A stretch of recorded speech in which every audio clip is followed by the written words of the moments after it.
दिनांक 29 एप्रिल रोजी सकाळी 6 ते 11 वाजेपर्यंत पोलीस स्टेशन सेलू हद्दीतील मौजा हिंगणी घोराट परिसरात वॉशआउट मोहीम राबविण्यात आली। यात जुमला किंमत 2,84,840 रुपयांचा माल नाश करण्यात आला आहे।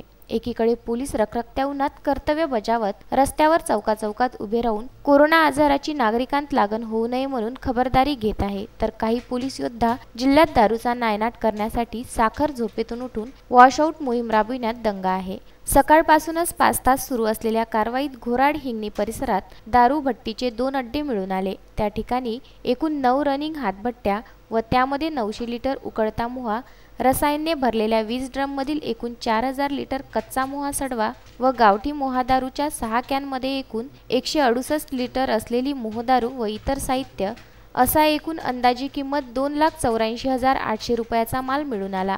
हा माल मोक्यावरच फोडून नाश करण्यात आला। ही कारवाई पोलीस अधीक्षक डॉक्टर बसवराज तेली, अप्पर पोलीस अधीक्षक निलेश मोरे यांच्या मार्गदर्शनाखाली करण्यात आली। अभय बेदमोहता, विदर्भ न्यूज, सेलू।